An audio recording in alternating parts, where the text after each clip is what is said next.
Hello, welcome to Roxall's 10 to 1 with Penny Goldstone. Penny is the fashion editor of marieclaire.co.uk. Hi, Penny. Hi, how are you? I'm very well, thanks. So tell me, how has life changed for you since lockdown? How has work different? Is it different at all? How have your pages changed? Your sections changed. And what are you working on at the moment? So it's changed in some senses and in others not so much. So we lost the print side of the business at the end of last year. So in a way we were quite adapted to working remotely online, and we did do it a couple of days a week. And obviously that upped to full time at the moment. So in the technical sense of things, we were like totally ready to work digitally only, remotely. Then on the flip side of things, we have had to adapt our content across board, so not just the fashion section, which I look after, but features, beauty, as people have been searching for different things, mainly at the beginning, COVID related issues. So whether that was, people looking for beauty products because their skins broke out from being indoors all the time. In terms of fashion, we saw a huge spike in searches for loungewear, pajamas, those sort of things. So I've adapted that content a little more, and obviously people aren't looking to buy bags and shoes at the moment, so those shopping edits have changed a little bit. And yeah, so in terms of news as well, people have been wanting to be kept up to date with anything COVID related, so we're starting to see that dip a little more, and we're starting to see a return back to normal content, as it were, at the moment. But yeah, we've had to adapt quite a lot, that's for sure. Are there any other sort of normal processes that you were doing all the time that aren't possible now? Like, were you dealing with samples at all? I don't know, did you shoot things? We did. So a bit sadly, we had started to do fashion shoots online, so we did deal with samples.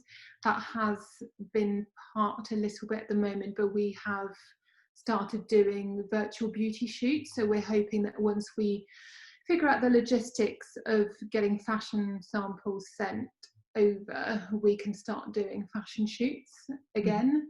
A lot of, I think, fashion brands have found that a little bit difficult, and especially with PR companies not being able to access their stock rooms to get samples.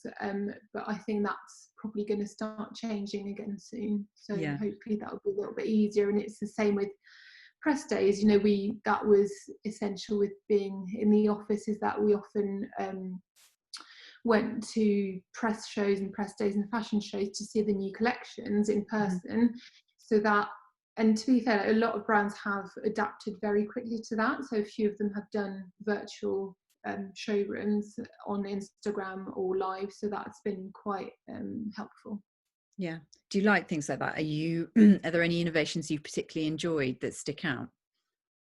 I think, well, M&S did a virtual sort of simulation showroom type thing, so that was they were one of the first ones to do it, so that was really refreshing. And then I've enjoyed a few PR agencies have created Instagram accounts showcasing their brand's new designs, so that was again really helpful, and had a few Zoom coffees and catch-ups, and that's been nice because it felt almost a little bit like normal. So yeah, that's been. Tell me about then getting in touch with you. If you're doing Zoom catch-ups, are you open to that, or do you still prefer the first touch point to be email? I think first touch point via email is always helpful because it's been very, very busy. I think understandably a lot of brands are trying to be seen, push their collections a bit more, and it's just purely a question of time, not having time to catch up with everyone on Zoom. Yeah, definitely. And if somebody is emailing you, what do you look for in a perfect email? Is it something with a really snappy subject line, or do you read all of your emails anyway, so it doesn't really matter?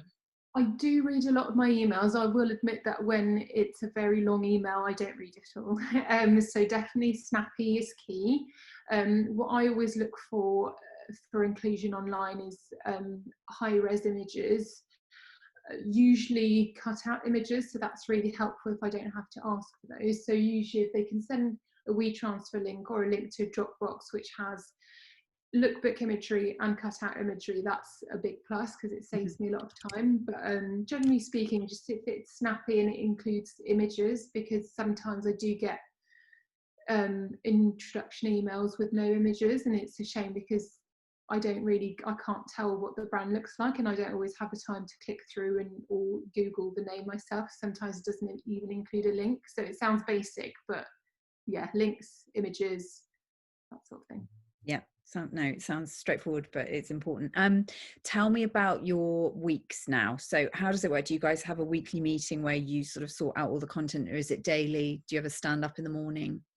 More on the feature side of things. On the fashion, not so much. I try to have a catch up with my editor, maybe like via video. I try and do it once a week, but usually it's just WhatsApp every day and over email.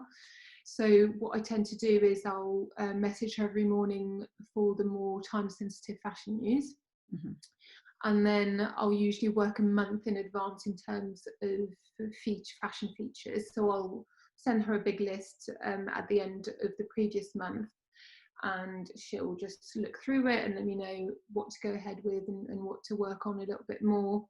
And then obviously she's always on call for any changes in trends or any news, relevant themes, such as this week we've adapted a bit more because of the Black Lives Matter movement. Sure. So I really wanted to highlight some Black owned fashion brands, so that wasn't something that we had planned on doing last month, but we tried to be reactive and get that up, and I put that up today. Yeah. If you are a PR who wants to pitch to get on your monthly list, how far in advance is wise to get in touch with you? I mean, it doesn't matter so much in that I usually basically get emails once a week saying what you're working on this week, and then I'll be able to give them a better idea. So it doesn't really matter, again, because it's online and it's quite reactive. And sometimes if it's a brand that I really feel would look incredible in one of my edits that I've already done, I can always add retrospectively. I don't always do it, just again purely it's a time consuming thing, but it's not the end of the world if they don't get in touch the month before or that week. And often actually I'll get emails from brands saying, oh, I saw this piece go up and I'd really love to be included. Here's, here are our dresses or sandals or whatever they want to include, and then I'll have a look. Do you do that then? Do you like put something live and then you'll add to it later, or have they missed the boat if they do something like that? No, I do that. So Marie Claire is special in the sense that we are quite high ranking in Google because we were one of the first print publications to go online, and because of that we were the first with a lot of the core shopping galleries, like camel coats and wedding guest dresses, so they rank quite highly in Google. So I wouldn't overwrite those, in the sense I wouldn't create a new gallery, I just update that quite regularly. So for example, this month I might be updating a summer dresses gallery that I last updated last year, but I'll do it again because it gets so much traffic. Yeah, understand. So how much content are you guys putting up a day roughly? I wouldn't be able to tell you in terms of the other sections, but sorry, I just mean for you guys on fashion. For fashion, for fashion, I would say I put up 2 to 3 news stories in the morning, and in the afternoon if it's a completely new fashion feature, I'll just do the one because that's a bit more time consuming, but I'll do 1 to 2 fashion features in the afternoon, and they can be anything from a shopping gallery to a designer profile or like styling tips, shopping tips. Okay. Apart from high-res images and cutouts, is there anything else that a PR can put in a pitch to you at the moment that you really need more of? For example, do you need are you looking for experts? Are you looking for people to interview?